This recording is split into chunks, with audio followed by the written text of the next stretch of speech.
Right, okay guys, welcome to another Friday Waffle.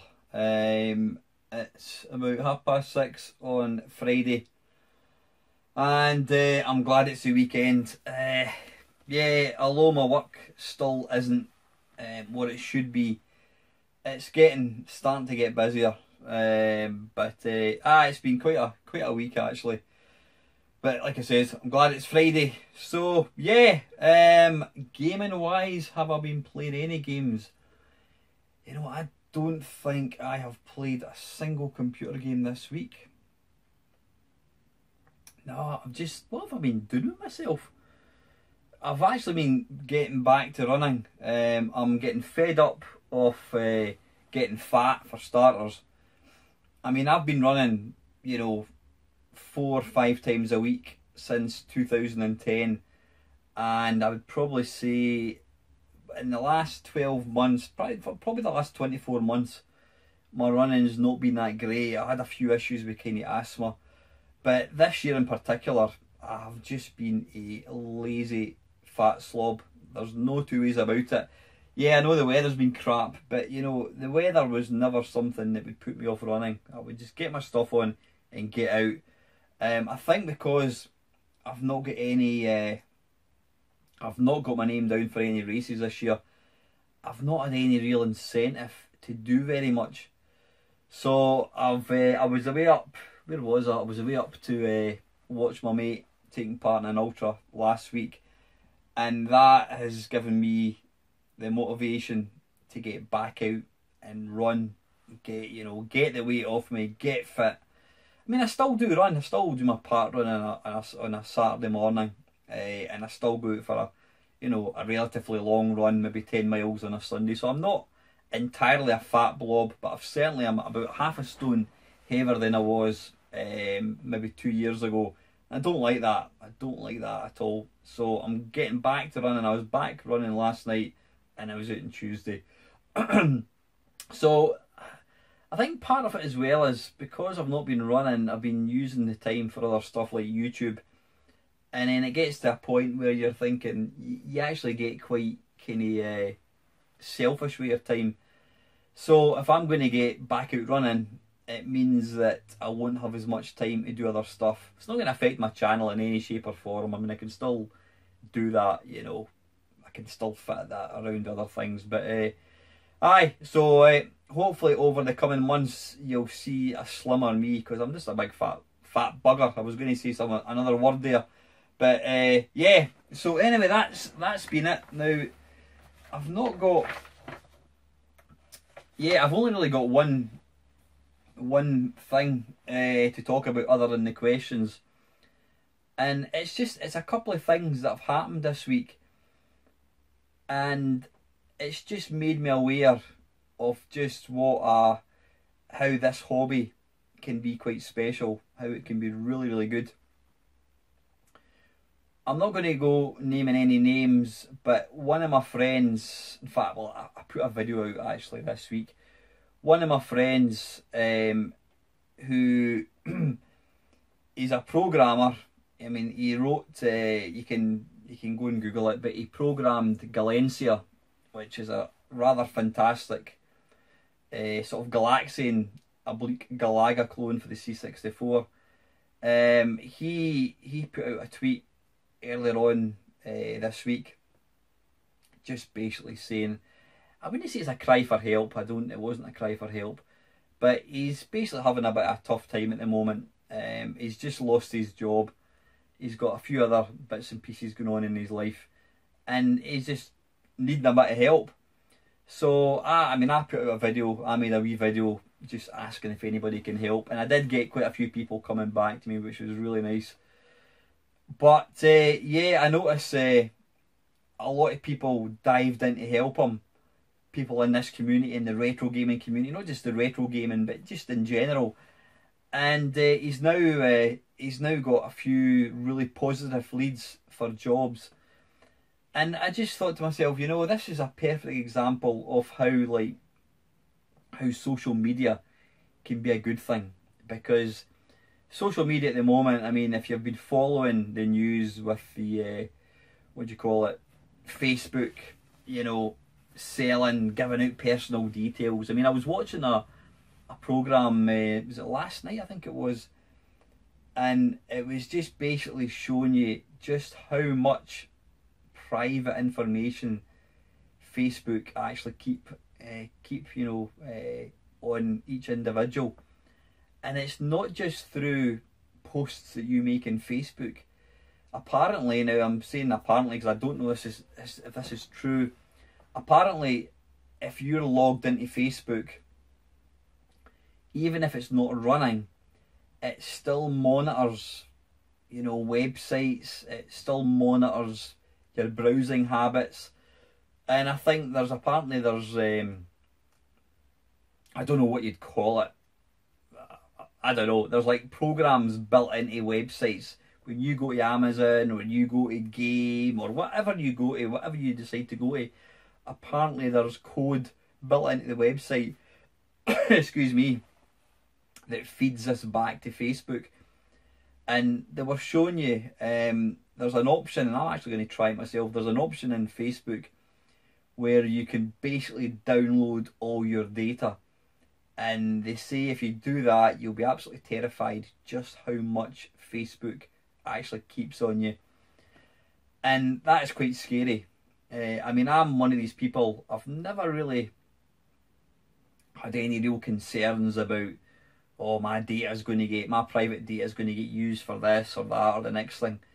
I can embrace technology, whereas some people are terrified. They don't want to buy anything online in case they get scammed or get ripped off or whatever. I've never been like that. Like I said, I embrace technology, so I understand that what do you call it? Not Siri, what's it called? Alexa. I've got a couple of these Alexa things. Alexa, I can't remember what they're called again. Dots, I think they're called. I've got one in the kitchen and my daughter's got one in her bedroom. And it's always listening.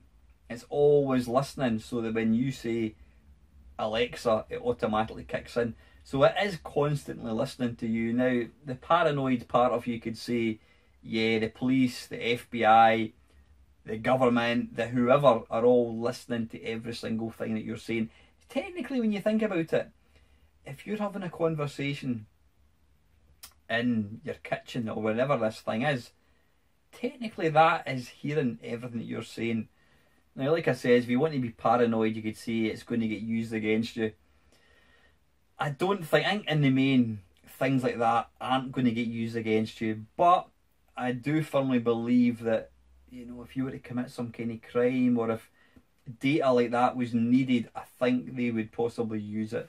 But yeah, it's kind of got me. I'm not going to say I'm going to give up Facebook, because I happen to think that Facebook is wonderful. I've made so many friends through it, I've not made so many friends through it. I've rekindled friendships, people who I hadn't seen for years. Now, I know a lot of people will say, well, if you've not seen them for years, how much a friend were they? The thing is, a lot of these people, I knew them from school, and then you left school and you never saw them again. And I've been back in touch with these guys, getting to see pictures of what they look like, their kids, their wife, their families. And just, social media is a wonderful, wonderful thing if used properly. Yeah, it can absolutely be abused. There's a downside to it. You can use it for sharing pictures, which is wonderful, but it depends what you're kind of sharing. But it is quite scary when you actually see just how much private info is actually kept by probably not just Facebook. I think Google, all these websites are all probably equally as guilty. But yeah, it's very, very scary. Excuse me a little second. But getting back on track, yeah, talking about my mate and his job, through the power of social media, through Facebook, through YouTube, through Twitter, he's now got some opportunities, and that is a wonderful thing. It really is. I just wanted to mention it. I think it's excellent that people, can use social media in such a positive sort of fashion. But then it also comes down to the people like us that have got this video games hobby. we've got this link, we've got this, you know, similar tastes and fashion, not fashions, interests, similar interests, and through that, we've been able to help somebody who's down in his luck, and I think that is awesome. And kind of following on from that, now I've already spoke to this guy, and he's quite happy for me to repeat this. One of my mates, Mark, has got a really good website or YouTube channel called 20th Century Gaming. Now, don't go and look for it because you won't find it. Now, just hear me out for a second. One of my other mates, Swifto, Silly Swifto, he's got a YouTube channel, and he contacted me. In fact, I'm going to backdate a wee bit. Silly Swifto, I've given him multiple mentions over the years on my channel. He's a fellow Scot. He's somewhat younger than myself, not quite as good looking, but yeah, he's he's got a YouTube channel. But he'll not mind me saying this, his subscriber numbers are tiny, and I mean tiny. I think he's got 34 subscribers. And he's been going for quite a long time. I mean, he did take his channel down for a while and then he put it back up again. But for whatever reason, I cannot for the life of me figure out why his subscriber numbers are so low. I think it's possibly down to the fact that he has got one of the most incredibly dry sense of humours. You know, it's... I kind of equate him to, like, and I've said this before, he's got a style of kind of Monty Python, but he's got this absolutely incredible talent at editing videos, and he does all his own animations. I mean, just brilliant. But anyway, he contacted me last week and he says, look, I want to do a shout out. It's Silly Swifto's shout out show, I think he calls it. And he asked me if he could borrow some of my footage. So of course I said absolutely, you know, fire in. So he put this video together. It's got me, it's got Neil Morris, who's just started a YouTube channel. He's got 20th Century Gaming. He's got Bangkokian, and he's also got Down the Rabbit Hole. So he gives a shout out to like 5 of us. But I've got to say, his shout out video is just absolutely fantastic. And I've actually watched it twice. You know, now I've never watched somebody's YouTube video twice. I've watched it twice because it is so funny. He takes the piss out of us, but you know what? It's all in good fun. And yeah, and then he's got like a sort of like a commercial break. And I don't want to spoil it for you, but he's got this commercial break and he uses characters, plastic figures, and he puts these voices over as well. But it's just absolutely fantastic. And like I said, I've watched it twice and I was pissing myself laughing. Go and check it out. I'm going to put a link to Silly Swifto's video down below. Watch it. Please, please, please watch it. See what you think. You know, if you like his video, please subscribe to him, because this guy, he gets pretty down in the dumps because of the lack of people watching his videos, and I don't know why that is the case. Yeah, sometimes he'll put out like playthrough videos of like, is it Elder Scrolls, which to be fair isn't something I'm interested in, but most of his videos are really creative stuff. You need to kind of get used to his humour. Like I say, he's got a really dry sense of humour, but I think he's got one of the best channels out there. You know, he does kind of touch on retro gaming, but he's got this. He is wired up differently from everybody else. Go and watch the video. It's down below. If you like it, please subscribe to it. Give the guy a break, because I know how difficult it is trying to get people to watch videos, and there's nothing worse when you're putting a lot of effort in. Believe you me, when you see this shout out video that he put together, I don't know how many hours it must have taken him to edit it. It doesn't take me long to edit videos. I just fling them together and get them out there. But seriously, the amount of time that it must have taken him to do this, I don't know how many hours he put in. But check it out. Please subscribe. I'm not getting paid to give him a shout out. I'm asking you because he has genuinely got a really good channel. But getting back to where we were, one of the channels, 20th Century Gaming, that he gave a shout out to, he, like I said, he kind of takes the piss out of us a wee bit. Nothing malicious, just a bit of fun. And one of the channels, I says, was 20th Century Gaming. And Swifto contacted me this morning. He sent me a text this morning saying he was all in a panic, saying that he noticed that 20th Century Gaming channel had disappeared. I'm like, what? So I went on to it, and sure enough, the channel has gone.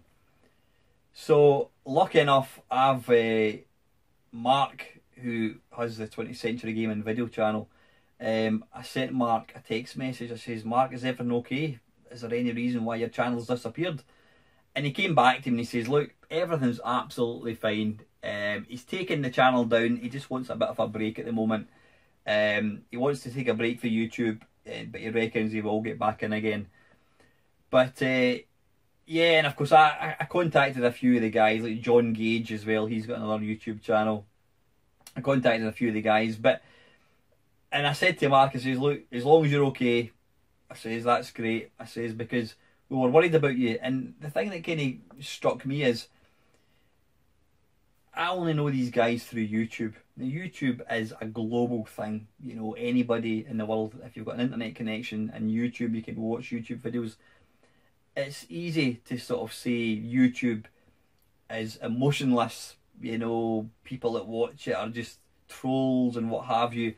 But this demonstrates, as does the thing I spoke about earlier on with my mate trying to get a job, that there are real people behind YouTube channels. There are real people that watch the YouTube channels. I know that because I talked to quite a few of the guys that watch my channel through Facebook. I talked to them through Twitter. You know, they're real people. I'm real. They're real. And it just proves that you can actually, it is possible to make proper friends through YouTube, through social media. But just to really let you know, yeah, Mark, 20th Century Gaming, his channel has disappeared. Don't panic, he's absolutely fine, and he did say that he was happy enough for me to mention it in tonight's waffle, which I've obviously just done. But hopefully Mark will return. I've always enjoyed his channel. But yeah, YouTube and social media can be awesome at times. Just when I'm talking about the flip side of that is YouTube monetization. Now, after a long, thinking about it, I thought, what the hell, why don't I monetize my channel? People have been saying to me, look, monetize it, start a Patreon, we can fling money at you, we'll give you tips, whatever it is. I've never really been comfortable about taking money from people, but I thought to myself, I'll monetize the channel because if I get a tenner every month, then it's free money, and the money is going to come from YouTube, or is it Google? I'm not quite sure. I think Google owns YouTube. So I applied for monetization on the 17th of February, and we're now at what, 6th, 7th of May, something like that. Maybe not as much, I don't know what the date is. We're now into May, which would be, is that 2.5 months? Normally they say it takes about a week to monetize a channel, but for the last month or so there was a message saying that due to the sort of backlog of channels getting monetized, they said it was going to take up to the end of April to do it, to review the channel. Apparently they've got to review your channel. I don't think they watch every video. I don't know if they watch so many videos and then they decide. So they said it's going to be the end of April. We're now into May, and I've now found out that it's now going to be the end of bloody June before they finish reviewing the channels, which will be 4 months it's taken. If that's not bad enough, they've also said that they're not going to review channels on a first come, first served basis. So in other words, the people that applied first won't necessarily get their channel reviewed first. What they're going to do is they're going to look at the channel size, and the channels that they reckon are going to lose the most money, potential money, through not being monetized, they're going to get preference. Which means channels like myself, I mean, I just scrape in with the changes the rules of monetization. I just managed to scrape in to get the channel monetized. Basically means that my channel and all these other small channels are potentially going to continue getting pushed back of the queue. As soon as I get near the front of the queue, a bigger channel is going to come along. Right, take him, put Main Meister back again. So it just means that we potentially could be constantly never getting reviewed. We're always going to keep getting leapfrogged with bigger channels. Now, I understand why YouTube do that, because potentially a bigger channel is potential sales, potential money that the YouTuber losing. But I just think I've never really been one for getting my knickers in a twist with YouTube, because I think, well, it's a free service. What am I complaining about? It doesn't cost me anything to have a channel. But when you see them doing things like that, that is blatant. Couldn't give two smegs about small channels. It's all about the bigger channels. So wee channels like myself, they simply don't matter to YouTube. And I'll be perfectly honest with you, if there was an alternative to YouTube, I would probably strongly think about moving across. Right now, I don't think there is. I mean, I've got like, I don't know how many videos I've got uploaded on YouTube. I'm quite proud of what I've done. I'm proud of my channel. I'm proud of the videos that I've put together. Well, at least most of them anyway. And I would be gutted to lose them. Technically, I should try and download them all, but I'd need to get a 10 terabyte drive just to store all the videos. But I am really annoyed the way they're treating people. You know, small channels don't matter to YouTube. And that is like a blatant example of the fact that they're looking after themselves, they're looking after big channels. But if it wasn't for the fact that, I mean, every big channel was a small channel, you know, but that doesn't seem to apply to these guys. So yeah, pretty pissed off, to be honest with you, with YouTube's attitude. But let me know what you think, guys. Has anybody else out there got a YouTube channel that's waiting to get monetized? Let me know what you think. Right, okay, question time. Got a few here, which is excellent. Firstly, Mr. Down the Rabbit Hole for the Friday Waffle. Hi, Alan. First of all, congratulations on reaching 2,000 subs. Yeah, you know what? I've completely forgot to even mention that. Yeah, 2,000 subs. Bloody hell. I think I kind of mentioned it last week. I was just below it. But, you know, typical YouTube. I think by Friday night, it had actually gone over into 2,000. And then by the middle of this week, it had gone up to 2,003. And then it bloody well dropped. It dropped back down to 1,998 until yesterday. And it's now, I think it's up to 2,005. But yeah, I can't believe I didn't mention that. That is, it's quite bizarre actually when you think of how many 2,000 actually is. It's easy to look at channels that have got 50,000 or 100,000, or you know, your bigger channels like, you know, 10 million people. I mean, I'll give you an example. My daughter's actually going to see two YouTubers in concert through in Glasgow at the ACCC. So yeah, these guys have got tens of millions of subscribers, to the point that they're actually now they've got a stage show, which is just pretty mental. So maybe this time next year you might be coming to see me in the SACC. You never know. You've got to think big. What was I talking about? But yeah, like I said, it's easy to look and think 2,000 isn't very much. But when I think back to the very, very early days, you know, I always remember getting 2 subscribers quite quickly. And it can't ever be understated just what an amazing kind of feeling it is when you get a subscriber. Because you've got to actually stop and think about what a subscriber is. This is a person that has watched a video that you've made and they've deemed it worthy of wanting to see more videos by you. And when you're a normal run-of-the-mill Joe Blogs like myself. I'm not a professional, you know, I don't do this for a living. It's quite mental, actually, when you think that somebody, another member of the public, wants to watch something that I actually make. And yeah, it is. It does give you a tremendous lift. So my phone's bleeping away there. It's Facebook. What was I going to say? Yeah, it is. It's an amazing feeling. You know, to get a subscriber. And when I think, you know, it took me, when would it be? It took me, I've been doing this thing now, I think I started, was it November 2013, so this is me 4 years, 4 and a bit years, something like that. It took me about 2 years to get to 500. And then it's taken me another 2 years, maybe not even as much as that. You know, it's taken me that to get up to 2,000, and it's amazing. I mean, it's a fact that the more subs that you actually have, the easier it is to get more subs. I don't quite know how that works. I think it's obviously because technically the more people that watch your videos, it must somehow push your videos up. When somebody's searching, if somebody types in Commodore 64, you know, it's going to make my videos appear higher.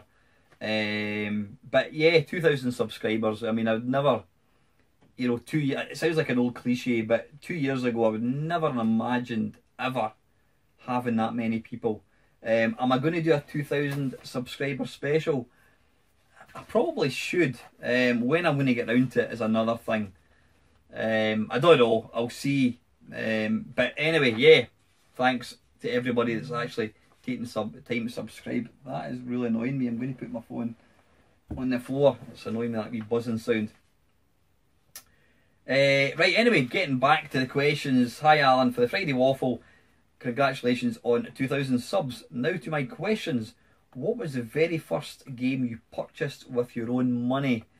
The very first game I bought with my own money was actually, it was a mail order game, Kev.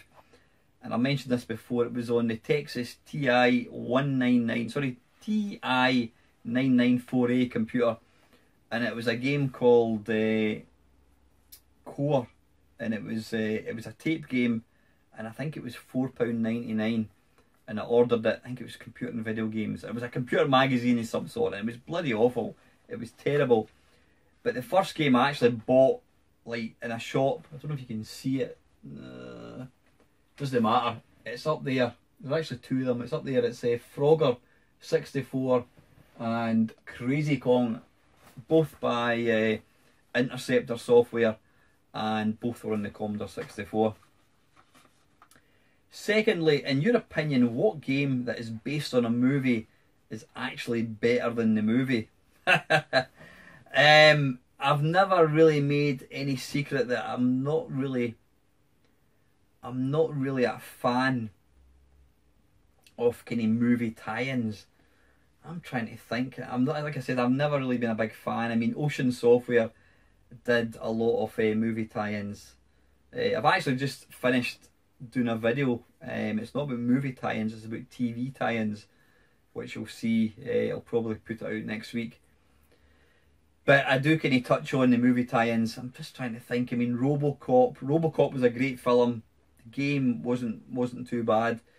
Highlander, again, terrible game. Film wasn't too bad. Batman, good film, good game. I'm trying to think. A game that was better. Well, you could say, a game based on a movie, and I was going to say Mario Brothers. The film was based on the game, so that's not what we're looking for. I can't think of any, actually. Is there a game that's actually better? A game that is based on a movie and it's better than the movie. So what you're really saying is you can't compare a game with a movie, but what you're saying is the movie was crap, but the film was actually really... Sorry, the film was crap, but the game was good. I can't think of any examples. I can think of plenty of examples of films that were based on games, like Doom, Mario Brothers, obviously. They were both based on their films were based on the game. Games were good, films were crap. No, I can't actually think of any, Kev. No, I can't. Thirdly, if you've seen that Oregon Trail handheld that recently came out, what other Commodore 64 games would you like to see get the handheld treatment? The Oregon Trail handheld. I'm not even sure of that one, Kev. See, this is where I always get the questions and I just read it straight off. I never actually rehearse them as such. Whereas some of them like this, it might be better if I did. Oregon Trail. I can't actually think what that is. Going by what you're saying here, what other Commodore 64 games would you like to see get the handheld treatment? I'm assuming the Oregon Trail was a Commodore 64 game. But I'll need to have a look for that. I'll need to check it once I've finished doing this video. What Commodore 64 game would I like to see get the handheld treatment? I don't know. I mean, technically I can play any Commodore 64 game using a handheld. I've got all these different handhelds up there. I suppose I'd like to see a little arcade cab off Pipeline, Super Pipeline 2. That would be excellent.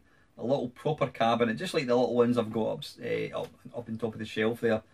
But yeah, as far as being able to play the C64 on a handheld, I can play them all. I've got all these different little gadgets. But yeah, I'd like to see Super Pipeline 2, or else I suppose, what's the other one? Drop Zone. That would be an excellent kind of arcade cabinet type game, I think. Fourth, what's your favourite racing game and how do you usually play it? Wheel, D-pad and mouse. Favourite racing game? Oh, blimey. It's not a game type that I play all that often. I would probably have to say it would need to be Mario Kart. Excuse me. I'm not a big fan of like current generation racing games. I don't really play Drive Club, I don't really play Gran Turismo, Project Gotham, any of these. It would have to be Super Mario Kart. I've been playing quite a bit of it on the Switch, which is excellent. I've also been playing it quite a lot on, what have I been playing it on? Been playing it on the, my mind's going completely blank. Been playing it on the, well yeah, on the Switch. I've been playing it on the, you know, the SNES, and I've also been playing it on the DS, the 3DS. It's a great game. It's always going to be, I don't play it, like I say, it's always on a handheld or on the Switch, so it's always going to be a D-pad. Never use the mouse. I don't really play, I can't think the last time I actually played a race game on the PC. It's going to be Mario Kart, Kev, on the Switch or on the 3DS, and it's going to be a D-pad for controls. I'd like to be able to play these sort of fancy kind of new games like, is it Project Cars and that kind of thing, but I've just not got the time or the patience to actually put into them. I try them now and again and I'm like rubbish and I just kind of give up. And finally, what was your favourite co-op gaming memory where you had a friend play together as a team? Where you play as a team. I think there's not many games that I can recall playing as a team. I mean, I've got lots of fond memories of playing, you know, I'm trying to think, Bruce Lee, you know, one person goes Yamo, one person goes as Bruce Lee. I'm trying to think, various other games, but the one game that I played, I used to love playing, and it was a co-op, was Emily Hughes. Was it Emily Hughes Soccer? Emily Hughes International Soccer? I can't remember what it was called. I think it was called Emily Hughes Soccer. And it was on the Commodore 64. I think it also came out for the Atari ST.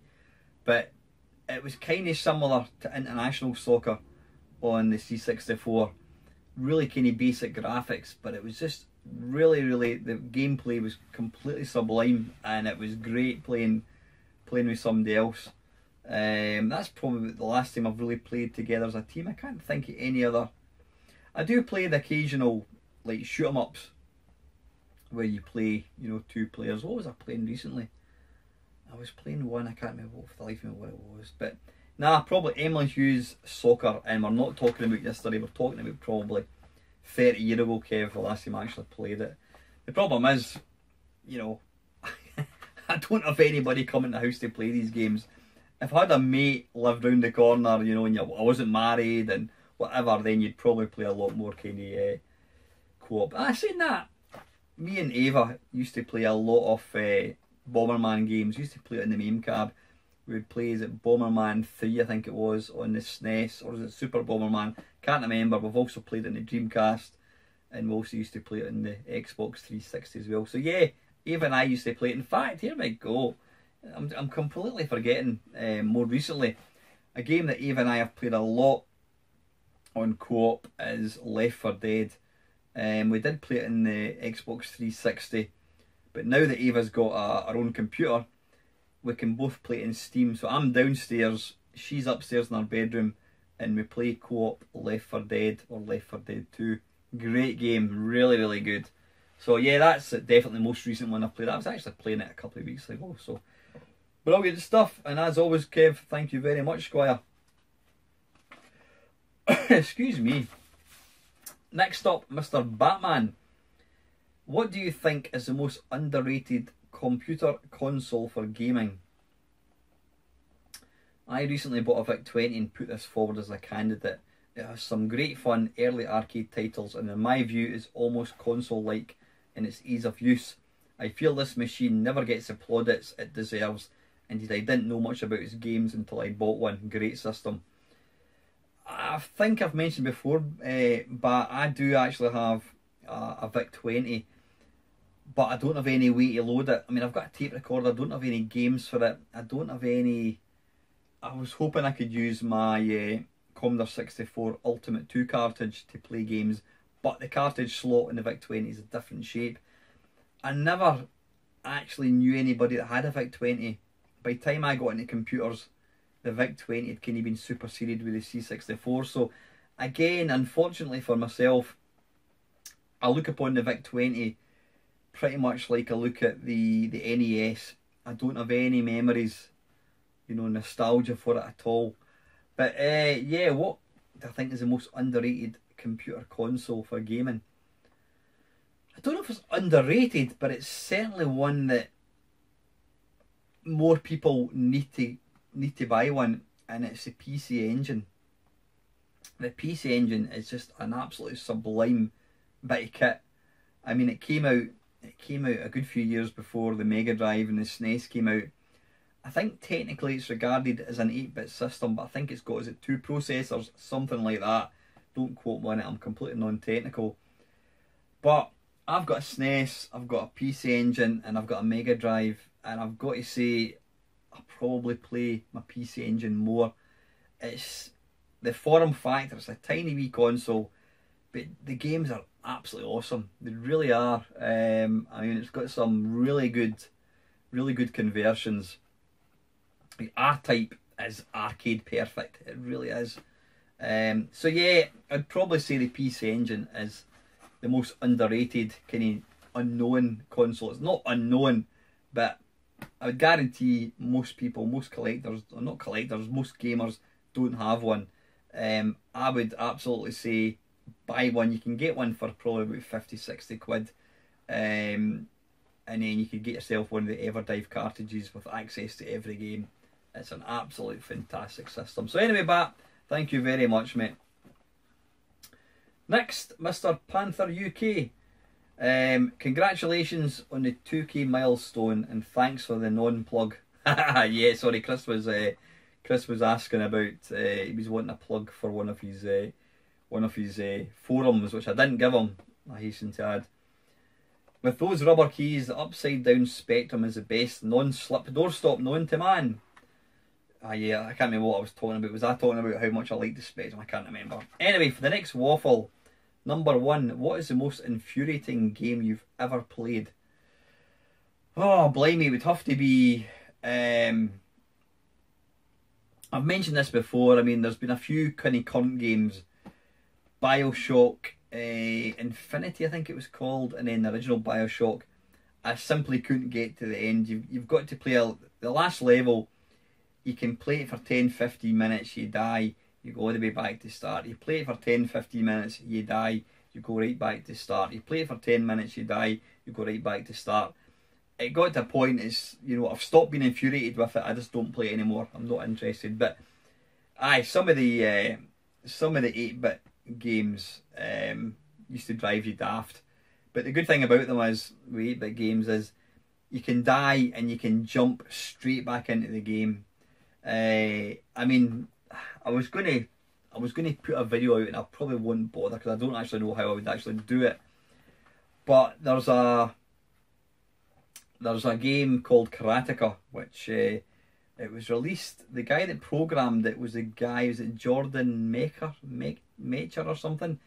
He was the guy that programmed Prince of Persia. You must have seen that game. It's come out for quite a few different systems.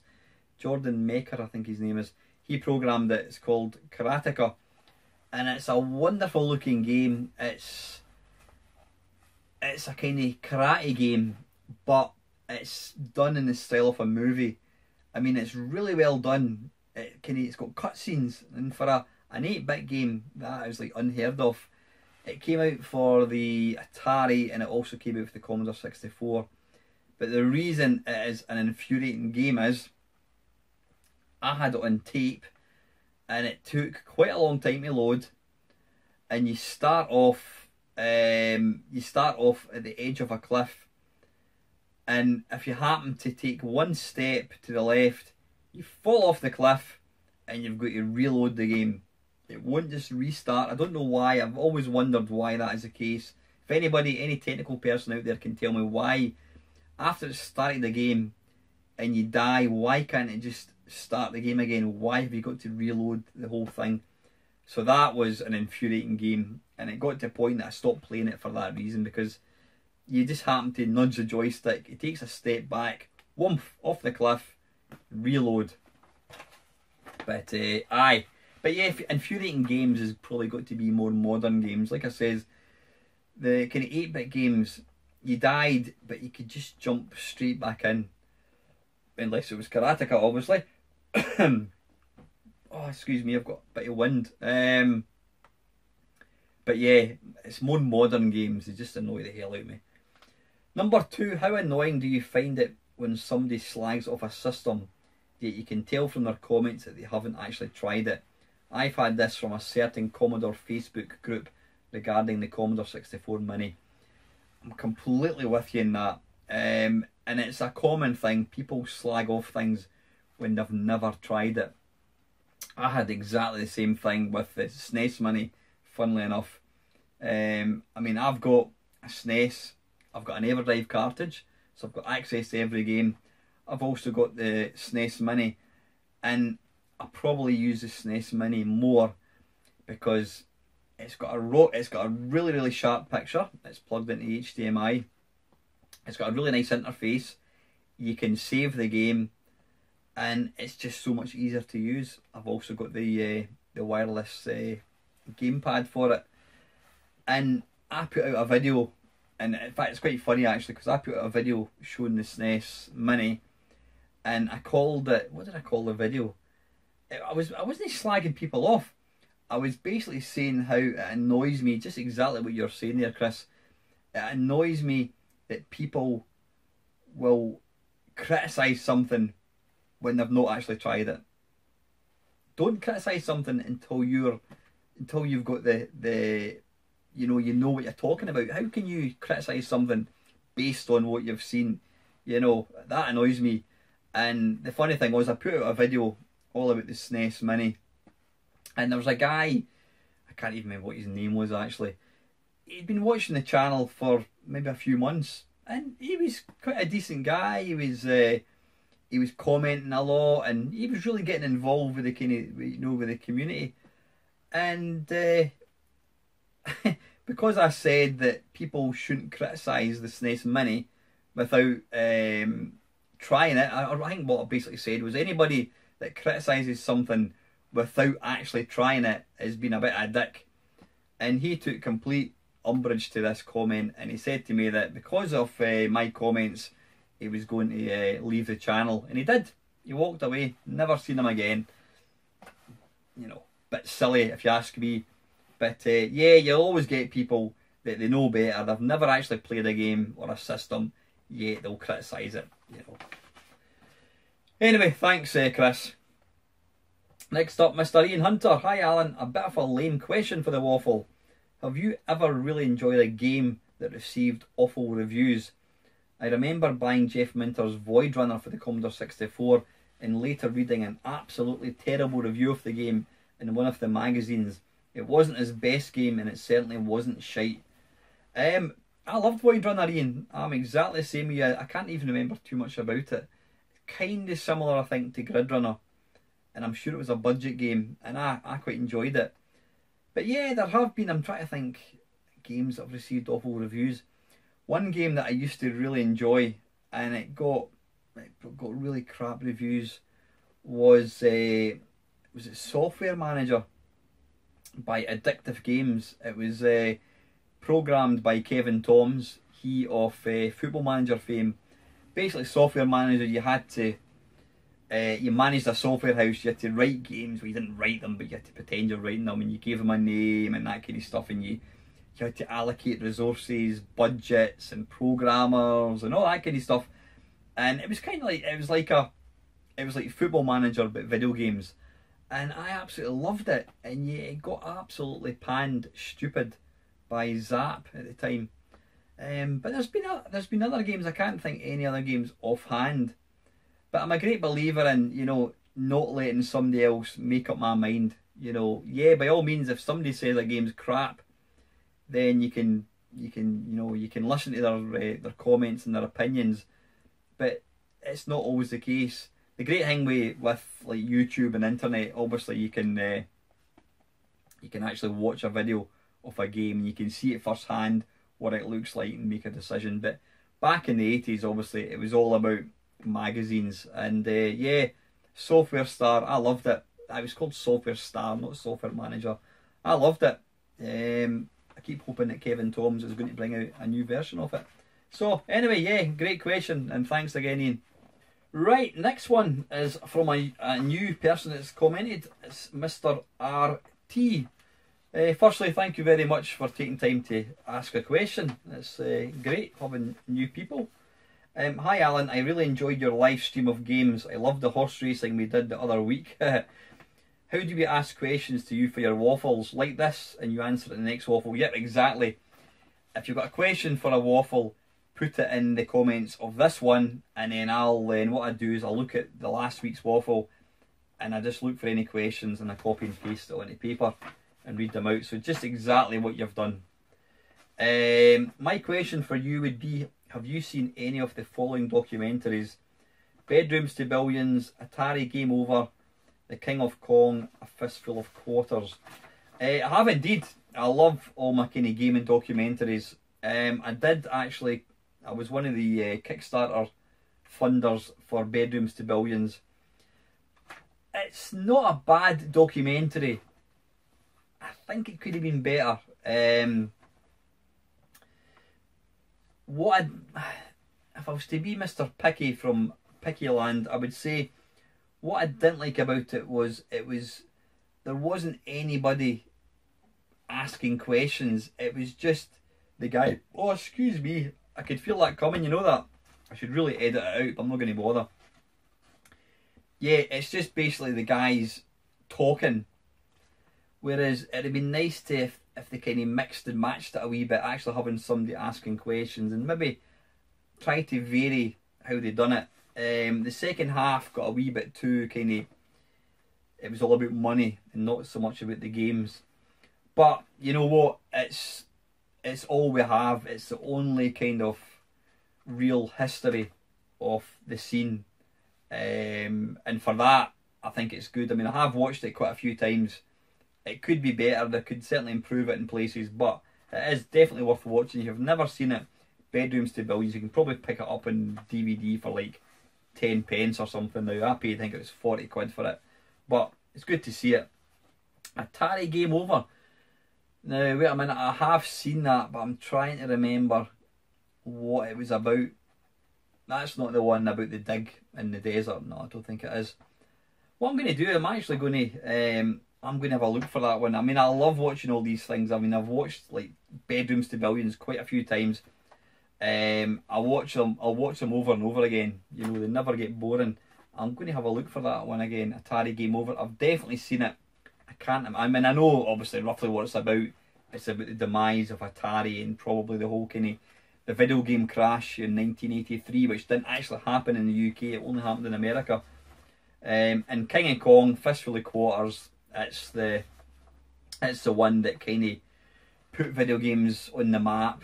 It charts the competition between Steve Wiebe and Billy Mitchell, getting the highest score on Donkey Kong.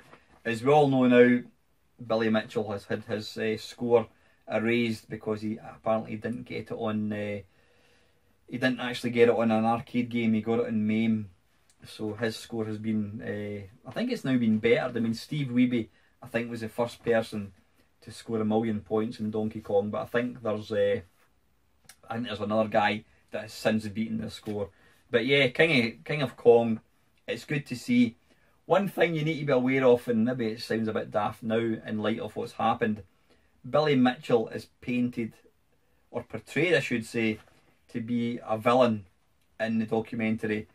Now, one of my mates, Tony Temple, he's got the high score. He's the world record holder in Missile Command.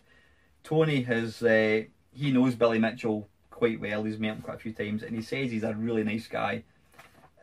So the way he was portrayed in King of Kong probably wasn't fair. However, in light of what's come out about Billy Mitchell, I don't know. I'm kind of in two minds about that one. I think Billy Mitchell has been a bit hypocritical. He kind of slags people off for cheating and whatever. And there you go. But anyway, Mr. RT, thanks very much for the questions, buddy. I do appreciate it. And last, but by no means least, Mr. Neil Morris. The other day you mentioned Monty and the Run's orchestral remix. What are your favourite remixed game soundtracks or songs? I've got to say, Neil, I'm not a big remixy type person. I've got a few, I bought them years ago, DVDs of, what's he called, Chris Abbott, who's a musician, and he's done a lot of remixes of like a lot of the Rob Hubbard kind of tracks, like Monty on the Run and Whizball and Commando. There's still some really nice ones out there, but I've got to say, Monty on the Run is just an absolute epic tune. I mean, even the C64 one, which was always the original, it's a stunning piece of music. I mean, I always compare Monty on the Run to, like, it's the Bohemian Rhapsody of SID tunes, because there's so many different elements to it, and it lasts about 7-8 minutes long. It's absolutely phenomenal. And when you hear an actual orchestra playing it, you realise how it's a stand-up piece of music. It could quite easily be brought out as a proper piece of music, which it is. You know, I mean, it was obviously written on a computer, but it's a stunning piece of music. And like, you know, what you're saying there, when you hear it played with a full orchestra, fiddles, you name it, it's just absolutely amazing. But generally, I'm not a big fan of remixed music. It's not something that I really kind of go listening to at all. Not too many moons ago, before we could play MAME, etc. in a browser, flash-based games were all the rage. Games like Frog in a Blender come to mind. Are there any you used to play to pass the time? I can't say I really did, Neil. Flash-based games, nah. You know, honestly, sometimes the more I talk about my gaming heritage, and when I'm making videos, especially when I'm doing the magazine, I'm reading through magazines, you know, make videos about that, and it seems that every single type of game ever, I say I never played it, I actually start to wonder, what did I actually play when I was a kid? Because it seems that every genre of game I never actually played. I don't know, maybe I imagined that I was a gamer, but I've got quite a good memory considering how few games I actually did play, but flash-based games, I think the only flash-based game I used to play, and I used to play when I was at work, me and one of my mates, we both shared an office, and it was a pool game. I can't remember what it was called. Really basic overhead pool game. But yeah, usually about 4:30, he would send me an email, "You playing pool?" Yep. And I would load it up, and if somebody came in, you would narrow the browser down. But used to play that. Can't remember what it was called. It was a pool game anyway. But I can't say I ever really played any flash-based games. I mean, now, excuse me, excuse me. Now it's incredible when you see what's out there and, you know, browsers. You can play like ADS games, you can play Commodore 64 games, you can play Amstrad games, you can play Spectrum games. I'm sure you can even play MAME games, all in browsers, and that's just absolutely mental that you can do that. Yeah, and lastly from Neil, if you were to start MameMeister's 8-bit gaming studio and could choose one programmer and one composer, who would they be? It would absolutely be Jeff Minter, and I'm going to go with Martin Galway, because Rob Hubbard did amazing music, did absolutely amazing music, but Martin Galway, in fact, I mean, I would say my favourite piece of music is Monty on the Run, but I would probably have, if I was to really pick who my favourite composer was, if I had to make a choice, I would probably go for Martin Galway, because there was more of his stuff I liked. The Ocean Loaders, Whizball, Parallax, was it Greenberry, you name it, he just done some amazing stuff. So did Rob Hubbard, but if I'm really pushed to pick, I would go for Martin Galway. However, my favourite Sid tune would always be Monty on the Run. But yeah, Jeff Minter, he's just he's a genius when it comes to programming. He likes the kind of games that he can program, shoot 'em ups and that kind of stuff. I can imagine a Jeff Minter game with Martin Galway doing the sound effects. Though saying that, Jeff Minter was pretty adept when it came to doing sound effects himself. So yeah, anyway, listen guys, that is it. That is all the questions. Thank you very much to everybody that's taken time to answer, ask questions. Please go and check out Mr. Swifto's video down below. If you like it, please subscribe. Thanks as always to the continued support. Like I said, we're over 2,000 subscribers now. Hopefully YouTube will get their arse in gear and get me some money, get this channel monetized. I mean, I've been waiting, what, 4 months for it, or whatever it is. I don't know how many months I've been waiting since February. But that is it, guys. I hope you enjoy watching the video. Have an excellent weekend, and as always, thank you very much for watching.